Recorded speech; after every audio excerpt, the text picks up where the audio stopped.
Prime Minister Narendra Modi thanked the US government for returning more than 100 priceless Indian artefacts representing diverse regions and traditions of India. Responding to the tweet by the Indian Embassy in Washington, D.C., Modi said that it will make every Indian happy and that he is grateful to the USA for this. The United States on July 17th handed over 105 trafficked antiquities to India at the India Consulate in New York following PM Modi's historic trip to the US in June. World Bank chief Ajay Banga, who is currently on a visit to India, stated that India has come out of the pandemic relatively stronger and noted maintaining the momentum in the economy will be the best way to tackle poverty and boost growth. Banga, who was selected as the 14th president of the World Bank in May this year, visited a skills center facility in Delhi where he interacted with students enrolled in various skill development programs. Just a few hours after the multi-party coalition arrived at a new name of its United Front, INDIA or Indian National Developmental Inclusive Alliance, reports claimed of division within the alliance over its name proposed by Congress leader Rahul Gandhi and TMC Supremo Mamata Banerjee. Reportedly, Bihar Chief Minister Nitish Kumar raised objections to the name and seemed dissatisfied over the decision as he could not reach a consensus over the reasons behind naming the alliance as India.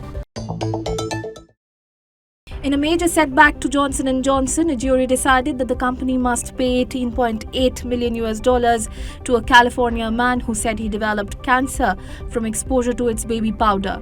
Johnson & Johnson is already trying to settle thousands of similar cases over its talc-based products in US bankruptcy court. Emory Hernandez Valadez filed suit last year in California State Court in Oakland against J&J seeking monetary damages. An American soldier facing disciplinary action has fled to North Korea during a visit to the Joint Security Zone and is believed to be in North Korean custody, creating a new crisis in Washington's dealing with the nuclear-armed state. Defense Secretary Lloyd Austin expressed concern about the soldier, saying, "We are closely monitoring and investigating the situation." Meanwhile, amid high tensions on the Korean peninsula, a US nuclear-armed ballistic missile submarine visited South Korea as a warning to North Korea. Shortly after its arrival, North Korea launched 2 ballistic missiles eastward, which, according to reports, fell into Japan's exclusive economic zone. At least 16 people were killed and several others were injured after a transformer exploded on the banks of Alaknanda River in Uttarakhand's Chamoli district. At the time of the incident, victims were working at the Namami Gange project site. Uttarakhand Chief Minister Pushkar Singh Dhami ordered a judicial probe into the incident and asked officials to provide ₹5 lakh to the families of the deceased and ₹1 lakh to the injured people as immediate aid.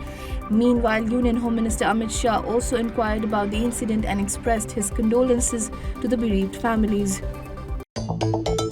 The flood situation in Assam continues to remain critical as nearly 1 lakh people are affected by the second wave of monsoon floods. In Shivasagar district, more than 18,000 individuals are affected as Disang and Dikau rivers are flowing above the danger level, while Brahmaputra river is above the danger level in Dhubri, Tezpur and Nemati Ghat. Floodwater has even started to enter Kaziranga National Park, a UNESCO World Heritage Site known for its one-horned rhinoceros. The Central Crime Branch in Bengaluru arrested 5 terror suspects identified as Junaid, Sohail, Umar, Mudassir and Jahid for planning attacks across the city. Besides their mobile phones, various explosives and other items were also seized from their possession. In the course of the ongoing investigation, the CCB is also searching for 5 more individuals believed to be involved in terror planning.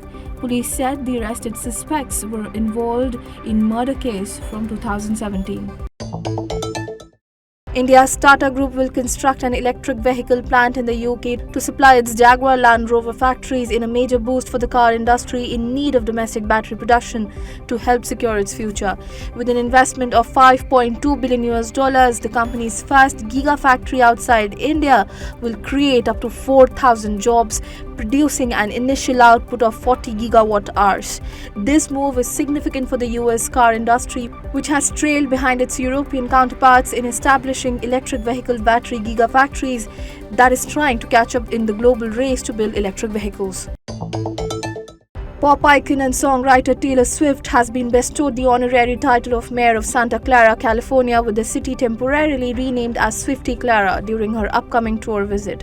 Current Mayor Lisa Gilmore has proclaimed this honor to recognize Swift's cultural impact and to promote the city. The singer's sold-out concerts at Levi Stadium on July 28 and 29 will be celebrated with this special tribute by the City Council. American supermodel Gigi Hadid was reportedly arrested for possession of marijuana while on holiday in the Cayman Islands with her friend Leah Nicole McCarthy. The incident occurred when their luggage was checked at the airport on 10th July. The two women were arrested on suspicion of importing marijuana and utensils for its consumption and were taken to detention center. After pleading guilty in court on July 12, they were fined $1,000 each and managed to avoid being sentenced on record.